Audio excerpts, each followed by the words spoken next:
서문. 변화는 멀리 있지 않습니다. 우리가 바라는 현실의 변화는 바깥 세상이 아닌 내 안에서부터 시작됩니다. 마음이 변하면 세상이 달라집니다. 부처님의 말씀으로 그 문을 열어봅니다. 사람은 누구나 변화를 갈망하며 살아갑니다.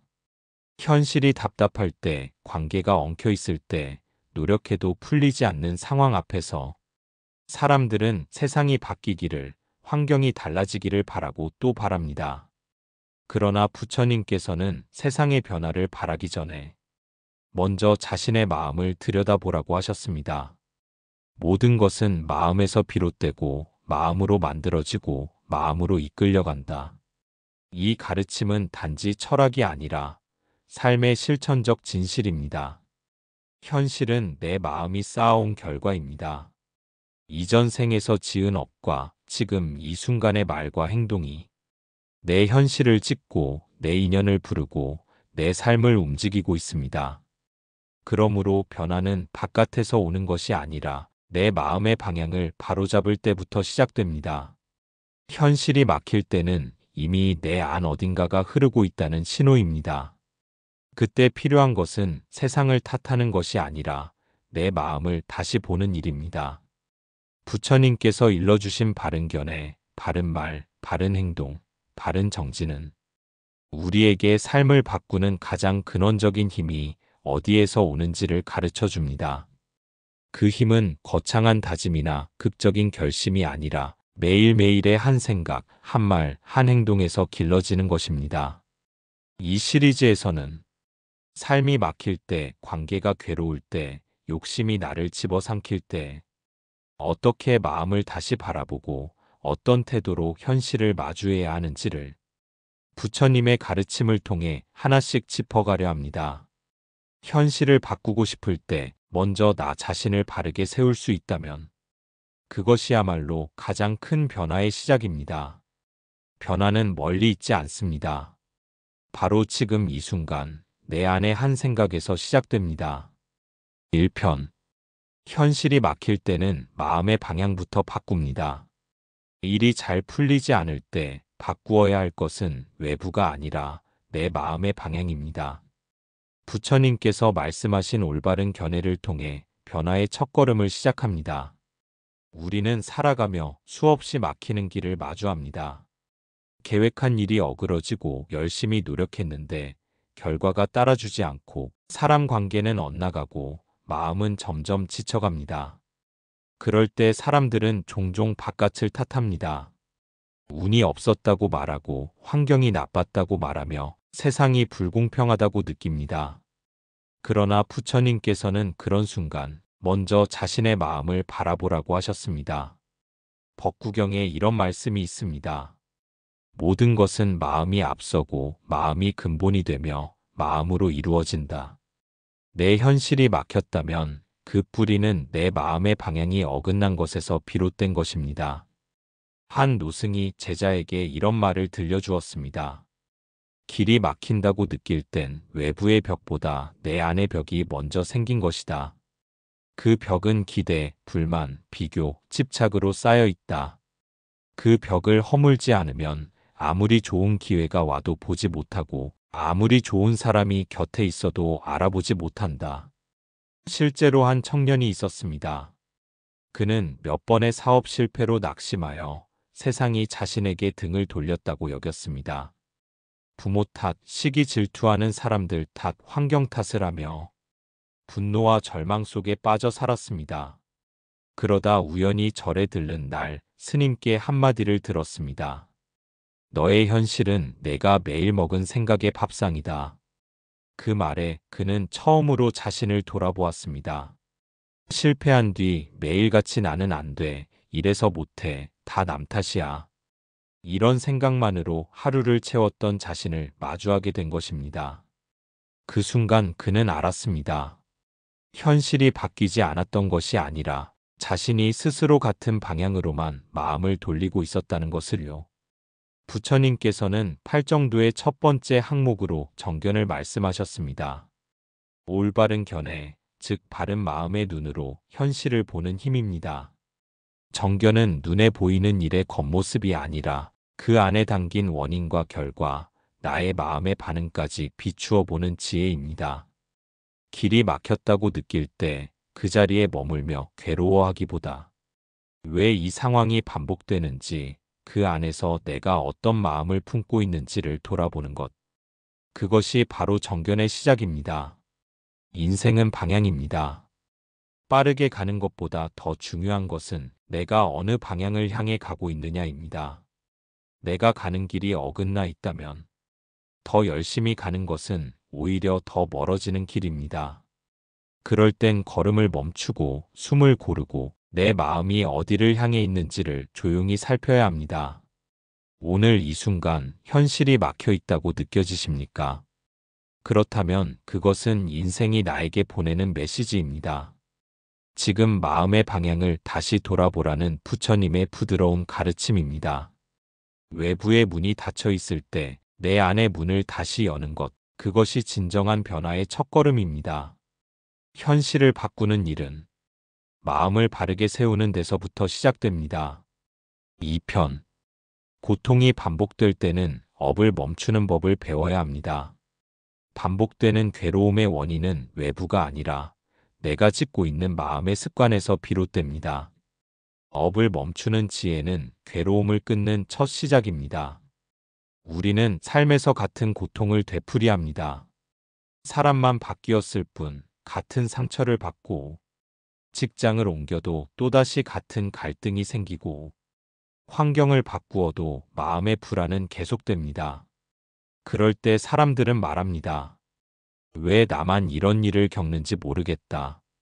도대체 내가 뭘 그렇게 잘못했단 말인가? 그런데 고통이 반복된다는 것은 분명한 신호입니다. 내 안에 여전히 그 고통을 불러들이는 습이 살아있다는 뜻입니다. 부처님께서는 이것을 업이라 하셨습니다. 내가 마음으로 짓고 말로 짓고 행동으로 지은 모든 결과가 언젠가 반드시 나에게 돌아오는 법. 그것이 바로 업의 법칙입니다. 업은 한 번에 크게 오지 않습니다. 조용히 반복적으로 익숙한 얼굴을 하고 찾아옵니다. 그래서 처음에는 알아차리기 어렵습니다. 사람을 잘못 만나도 이번엔 다를 거야 하고 받아들이고, 또 같은 결과가 나와도 운이 없었어 하고 넘깁니다. 그렇게 해서 같은 업을 지닌 사람, 같은 상황을 내가 다시 불러오고 맙니다. 한 여성의 이야기입니다. 그녀는 3번의 결혼과 이혼을 겪고 깊은 우울감에 빠졌습니다. 첫 번째 남편은 폭력적이었고, 두 번째 남편은 외도로 가정을 파탄냈으며, 세 번째 남편은 무책임하게 모든 것을 그녀에게 떠넘겼습니다. 그녀는 자신을 탓하며 절에 들렀고, 스님 앞에서 오열하며 이렇게 말했습니다. 저는 왜 이렇게 반복되는 사람들만 만날까요? 그때 스님은 조용히 물었습니다. 처음 그 사람들에게 끌릴 때 마음속에서 뭐라고 말하고 있었는지 떠올려 보십시오. 그녀는 잠시 눈을 감고 오래된 기억을 떠올렸습니다. 왠지 모르게 끌렸어요. 아무 말 안 해도 날 이해해 줄 것 같고, 내가 저 사람을 도와주면 변할 수 있을 것 같았어요.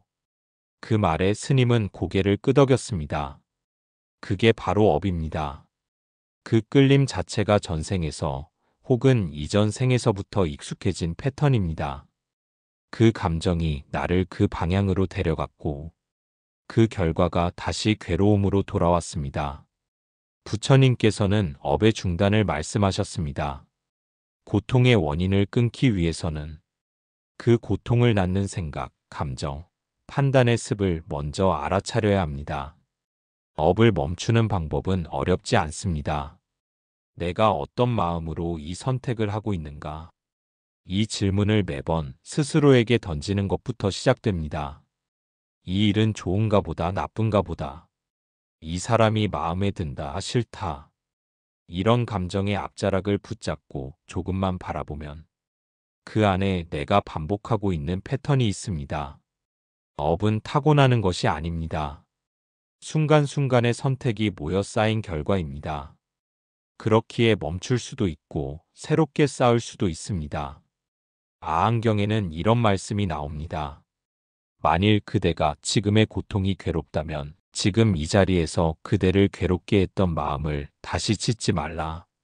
마음의 원인을 바꾸면 결과도 반드시 바뀝니다. 업을 알아차리는 순간 우리는 더 이상 같은 고통 속에 머물지 않게 됩니다. 그때부터 삶은 변화하기 시작합니다. 마치 같은 길을 걷다가 어느 순간 이 길이 아니구나 하고 멈춰 다른 방향으로 발을 옮기는 것처럼 마음의 방향도 그렇게 바뀔 수 있습니다. 오늘도 삶이 힘들고 그 고통이 어디서 왔는지 알 수 없다면 이 질문을 마음속에 띄워보시기 바랍니다. 나는 지금 어떤 마음으로 이 삶을 살아가고 있는가? 그 질문이 고통의 뿌리를 멈추고 새로운 업을 짓는 지혜의 시작이 됩니다. 3편. 현실을 바꾸는 힘은 말과 행위에서 나옵니다. 우리는 종종 큰 변화만이 삶을 바꾼다고 생각합니다. 큰 결단, 큰 사건, 큰 기회가 있어야 인생이 바뀐다고 믿습니다. 그러나 부처님께서는 아주 다른 말씀을 주셨습니다. 삶을 변화시키는 힘은 먼 곳에 있지 않고 바로 지금 이 순간 내가 하고 있는 말 한마디, 내가 내딛는 발걸음 하나하나에 있다고 말씀하셨습니다. 말이 업을 짓고 행위가 미래를 만듭니다. 말은 단순한 소리가 아니라 마음의 씨앗이고 행동은 그 마음이 현실로 드러난 모습입니다. 그래서 내가 어떤 말버릇을 가지고 있고 어떤 행동 습관을 가지고 있느냐가 결국은 내 현실을 결정짓는 열쇠가 됩니다. 한 노인의 이야기를 들려드리겠습니다. 이 노인은 평생을 억척스럽게 일하며 살았습니다. 성실했고 부지런했지만 늘 불만이 많고 투덜거리는 말투로 하루를 시작했습니다. 이놈의 세상, 왜 이렇게 사는 게 팍팍한가? 나는 왜 이렇게 되는 일이 없나? 그 말은 그냥 말이 아니라 스스로를 묶는 주문과도 같았습니다. 그의 가족들도 점점 말이 거칠어졌고 자식들은 집을 떠났으며 가까운 이웃들도 점점 그와 거리를 두기 시작했습니다. 그는 말했습니다. 나는 나름대로 잘 살아왔다고 생각했는데 왜 이렇게 외롭고 허무한가? 그러던 어느 날 저를 찾았습니다. 그는 스님께 물었습니다. 나는 열심히 살았는데 왜 내 삶은 이렇게 공허합니까? 스님은 고요히 대답하셨습니다. 당신이 세상에 뿌린 말과 행동의 씨앗이 지금 자라고 있을 뿐입니다. 지금부터라도 따뜻한 말을 심고 작은 행위 하나라도 정성으로 하십시오. 당신의 현실도 반드시 달라질 것입니다. 그날 이후 노인은 매일 새벽마다 스스로에게 이렇게 말했습니다. 오늘은 좋은 날이다. 나는 괜찮은 사람이다. 그리고 동네를 돌며 주운 쓰레기를 줍고 지나가는 사람에게 먼저 인사하기 시작했습니다. 처음엔 어색하고 힘들었지만 한 달이 지나자 이웃들이 그에게 말을 걸기 시작했고 몇 년이 지나자 마을에서 가장 인자한 어른으로 불리게 되었습니다. 작은 말과 작은 행위가 그렇게 현실을 바꾸어 놓았습니다. 말은 현실을 부르고 행동은 인연을 만듭니다. 내가 매일 내뱉는 말들이 삶의 물결을 만들고 내가 매일 하는 행동들이 인생의 방향을 결정합니다. 부처님께서도 말씀하셨습니다. 말이 바르면 행이 바르고 행이 바르면 업이 바르고 업이 바르면 삶이 맑아진다. 아무리 원대한 꿈과 계획이 있어도 지금 내가 하는 말과 행동이 다르면 현실은 달라지지 않습니다. 나는 행복해지고 싶다 하면서 매일 짜증을 내고 원망을 품고 살아간다면 그 말이 아무리 절실해도 변화는 오지 않습니다. 그러나 아무리 조용하고 작은 시작이라 해도 진심으로 따뜻한 말을 쓰고 바른 행을 반복하면 삶은 그 기운을 따라 바뀌게 되어 있습니다. 그래서 변화는 큰 결심보다 작은 습관에서 시작됩니다. 당장 거창한 인생 계획을 세우기보다 오늘 하루 내가 어떤 말을 쓰고 어떤 행동을 하고 있는지를 먼저 살펴야 합니다. 부처님께서 늘 강조하신 것이 계율과 정견이었던 이유도 여기에 있습니다. 말과 행위가 바로잡히면 자연스레 현실은 달라집니다. 내가 하는 말이 현실이 됩니다. 내가 보이는 행동이 내 미래를 그립니다. 그러니 오늘 하루 말 한마디를 바르게 하고 손길 하나를 정성스럽게 내보내는 것으로 변화를 시작해 보아야 합니다. 그것이 지금 이 자리에서 현실을 바꾸는 가장 확실한 방법입니다. 4편.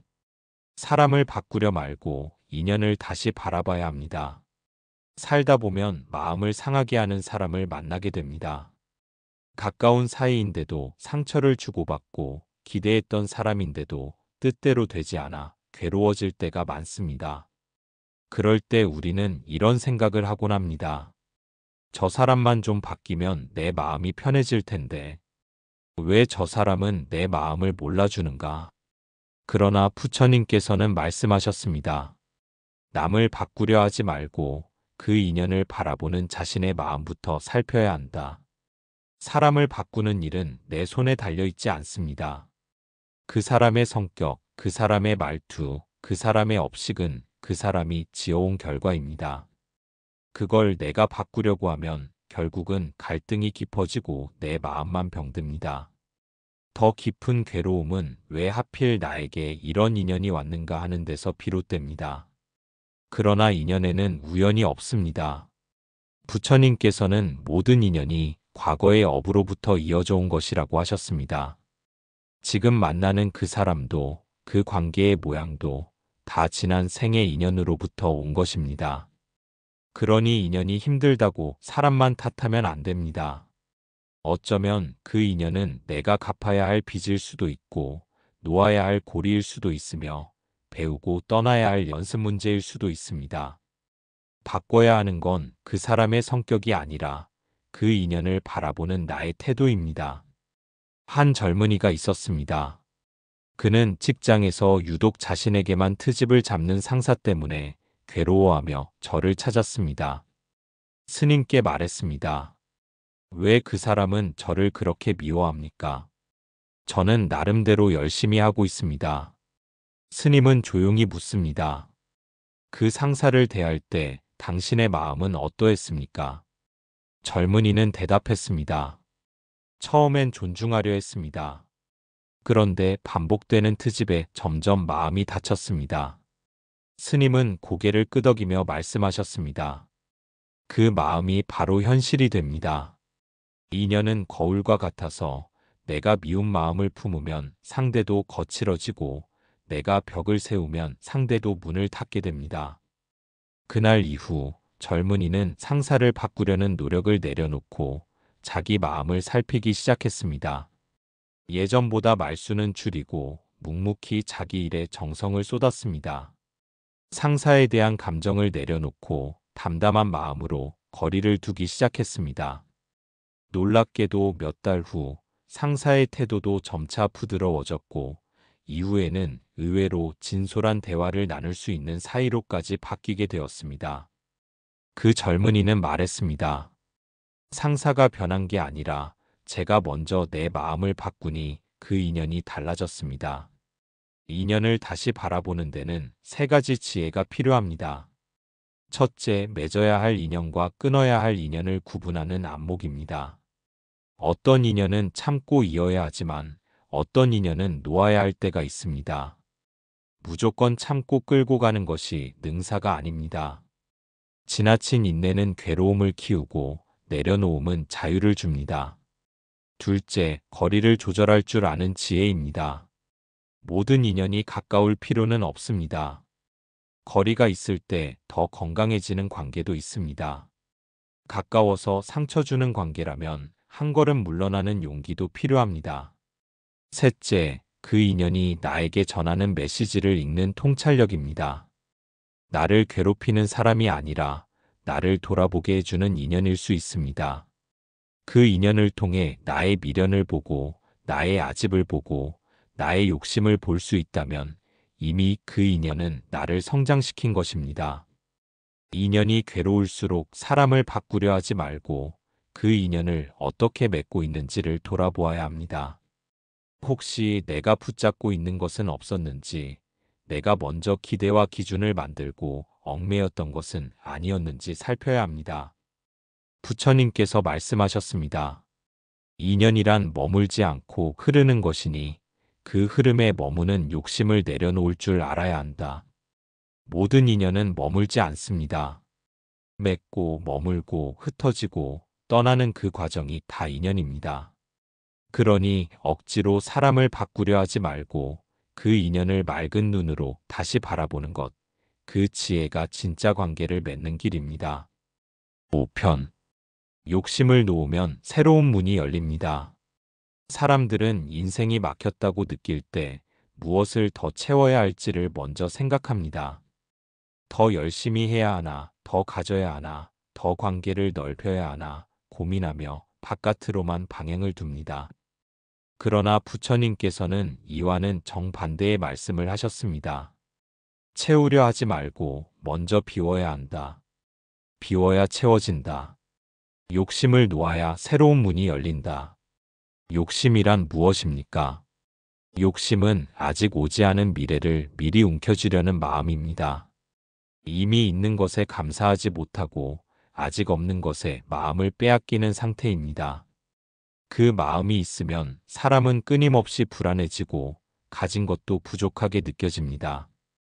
결국 욕심은 삶을 풍요롭게 만드는 것이 아니라 지금의 충만함마저도 사라지게 만듭니다. 한 노인이 있었습니다. 오랜 세월 일궈온 가게를 물려줄 사람을 찾고 있었습니다. 아들 둘이 있었고 둘 다 가게를 잇겠다고 했습니다. 노인은 며칠간 형제의 일하는 모습을 지켜보다 둘에게 한 가지 숙제를 주었습니다. 이 방을 내가 맡게 되면 하루 안에 이 공간을 가득 채워보아라. 단 돈은 100원만 쓸 수 있다. 형은 종이로 방을 채웠습니다. 커다란 신문지를 몇 장 사고 벽과 바닥을 종이로 덮었습니다. 동생은 촛불 하나를 사와 방 한가운데에 켰습니다. 불을 켜자 방안이 은은한 빛으로 가득 찼습니다. 노인은 고개를 끄덕이며 말했습니다. 욕심은 공간을 종이로만 채운다. 지혜는 빛으로 채운다. 비우고 바라볼 줄 아는 이에게 공간은 늘 여유롭다. 우리 마음도 이와 같습니다. 욕심은 바깥으로 손을 뻗게 만들지만 비움은 안에서 빛을 찾게 만듭니다. 욕심을 내려놓는 순간 세상은 갑자기 새로운 방향으로 열리기 시작합니다. 어떤 이는 말합니다. 나는 좋은 인연이 오지 않습니다. 나는 왜 기회가 생기지 않을까요? 그러나 돌아보면 마음속에 이미 가득 찬 미련과 집착, 비교와 욕망이 자리를 차지하고 있어서 새로운 것이 들어올 틈이 없는 경우가 많습니다. 욕심을 비운다는 것은 포기하는 것이 아니라 여백을 남기는 것입니다. 여백이 있어야 새로운 인연이 들어오고 새로운 길이 보입니다. 마치 그릇을 비워야 밥을 담을 수 있는 것처럼 마음도 욕심을 비워야 복이 머무를 수 있습니다. 부처님께서는 말씀하셨습니다. 탐욕은 불의 불꽃과 같아서 채우려 하면 할수록 더 타오른다. 그러니 불을 끄려면 물을 채우는 것이 아니라 바람을 막고 기름을 끊어야 한다. 욕심은 멈추는 데서 끝나는 것이 아니라 원인을 알아차리고 거기서 돌아서는 데서 진짜 끊어집니다. 내가 지금 무엇을 놓지 못하고 있는지, 무엇에 기대고 있는지를 살피는 것이 그 시작입니다. 어떤 이는 사람에 대한 욕심을 내려놓지 못해 괴롭고, 어떤 이는 돈에 대한 집착을 놓지 못해 병들며, 어떤 이는 과거의 성공에 머물러 지금의 현실을 거부합니다. 그 모든 욕심은 결국 자신을 가둔 울타리일 뿐입니다. 비워야 인연이 들어옵니다. 비워야 기회가 보입니다. 비워야 관계가 새로워지고 삶이 다시 흐르기 시작합니다. 욕심이 가득한 사람은 늘 좁은 길을 걷고 욕심을 놓은 사람은 어디서든 문을 발견합니다. 그 문은 바깥에서 열리는 것이 아니라 내 안에서 열립니다. 내가 내려놓는 그 순간 세상은 나를 향해 문을 열기 시작합니다. 그 문을 지나면 고요한 복이 스며들기 시작합니다. 6편. 지금 이 순간 받아들이는 마음이 현실을 바꿉니다. 사람은 누구나 마음속에 하나의 기대를 품고 살아갑니다. 지금보다 나은 현실, 더 나은 사람, 더 나은 환경을 원하며 하루하루를 살아갑니다. 그 기대가 크면 클수록 현실에 대한 불만도 커지고 고통도 커집니다. 그러나 부처님께서는 말씀하셨습니다. 받아들임은 무기력이 아니라 가장 강한 변화의 시작이다. 지금 이 순간 있는 그대로를 받아들이는 그 마음이 현실을 바꾸는 첫걸음이 됩니다. 어느 날 제자가 부처님께 묻습니다. 세상은 너무 거칠고 사람들은 다투며 나는 늘 괴롭습니다. 이 세상을 어떻게 하면 바꿀 수 있습니까?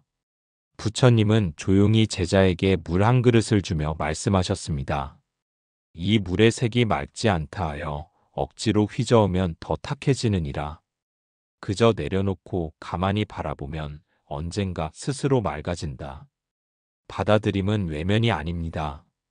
지금 이 순간의 현실을 있는 그대로 껴안는 용기입니다. 어떤 사람은 마음속으로 늘 거부합니다. 지금의 직장이 마음에 들지 않고 가족이 불편하고 자기 삶이 만족스럽지 않습니다. 그래서 늘 현실을 바꾸려고 조급하게 움직입니다. 그러나 마음속의 저항이 계속되면 현실은 오히려 더 단단히 버티고 조금도 바뀌지 않습니다. 받아들이는 마음은 현실을 있는 그대로 바라보는 데서 시작됩니다. 나는 지금 이런 상황에 있다. 나는 지금 이런 감정을 느끼고 있다. 이것이 나의 현실이다. 이 단순한 인식이 마음속 저항을 멈추게 하고 고요한 관찰을 가능하게 만듭니다. 어떤 이는 말합니다. 나는 지금 너무 불행합니다. 그러나 진실로 불행한 것이 아니라 지금의 현실을 받아들이지 못하고 있는 경우가 많습니다. 현실은 늘 완전하지 않습니다. 그러나 완전하지 않은 현실을 수용하고 그 안에서 의미를 찾는 이에게는 오히려 평온이 찾아옵니다. 한 청년이 있었습니다. 그는 늘 자기 인생이 왜 이리 고된지 이해할 수 없었습니다.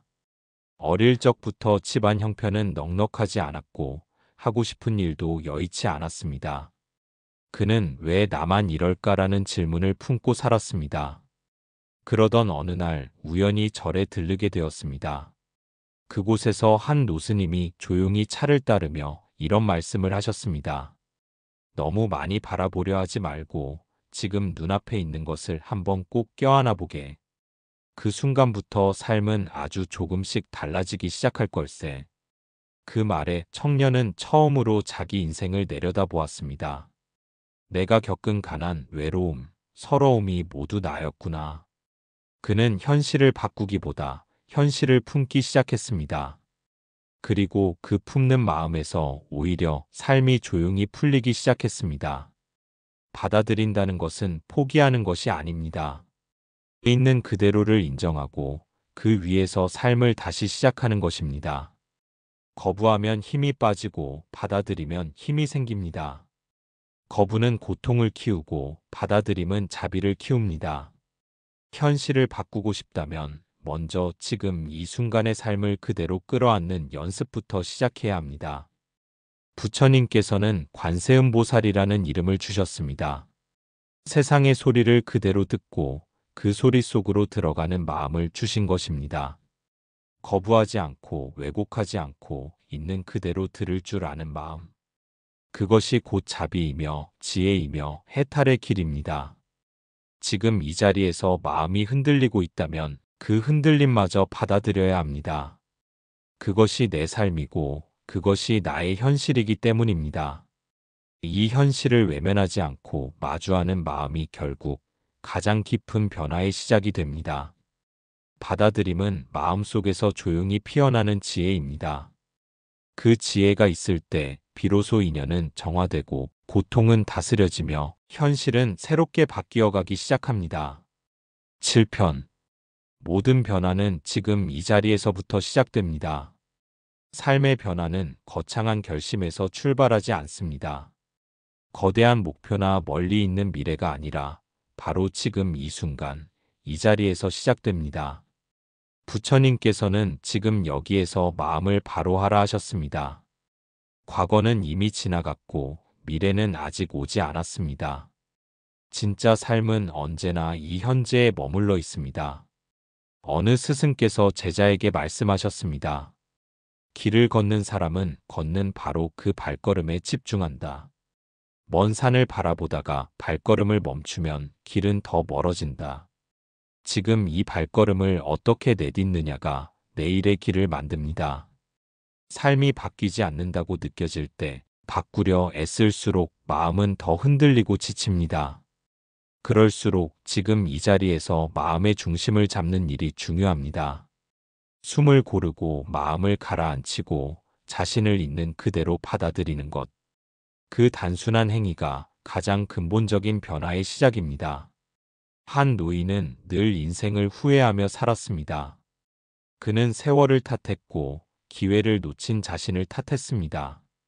그러던 어느 날 산사에서 하루를 보내며 깨달았습니다. 지금 이 순간 내가 호흡하는 것만으로도 삶은 계속되고 있다. 그 깨달음 이후 그는 한 걸음씩 천천히 걸으며 오늘을 소중히 여기기 시작했습니다. 그 마음이 그를 달라지게 만들었습니다. 부처님께서는 모든 중생에게 지금 이 순간 마음을 일깨우라 하셨습니다. 과거에 집착하지 말고 미래에 불안해하지 말고 지금 여기에 깨어 있으라 하셨습니다. 그 깨어남 속에서 모든 변화가 시작됩니다. 변화는 눈에 보이지 않는 곳에서부터 자랍니다. 한 생각, 한 숨, 한 마음의 선택이 모여 새로운 인연과 새로운 현실을 만들어냅니다. 바로 이 자리에서 지금부터 시작되는 마음가짐이야말로 인생을 바꾸는 가장 확실한 첫걸음입니다. 마음을 바꾸면 세상이 바뀝니다. 세상이 바뀌면 삶이 달라집니다. 부처님은 이 진리를 수없이 설하셨습니다. 이 진리를 믿고 실천하는 이에게 절박한 순간은 오히려 수행의 문이 되어 열립니다. 지금 이 자리에서 나는 어떤 마음으로 세상을 보고 있습니까? 어떤 마음으로 내일을 맞이할 것입니까? 바로 그 마음이 나의 현실이 됩니다. 이 마음을 바꾸는 것이 곧 삶을 바꾸는 일입니다. 여러분 모두가 지금 이 순간 부처님의 가르침을 마음에 새기며 변화의 씨앗을 심는 귀한 시간이 되시길 바랍니다. 지금부터 시작하는 작은 변화가 언젠가 큰 열매로 돌아올 것입니다. 삶은 아직 끝나지 않았습니다. 변화는 언제나 지금 이 자리에서부터 시작됩니다. 부처님의 말씀과 함께 여러분의 오늘이 새롭게 피어나길 진심으로 기원합니다.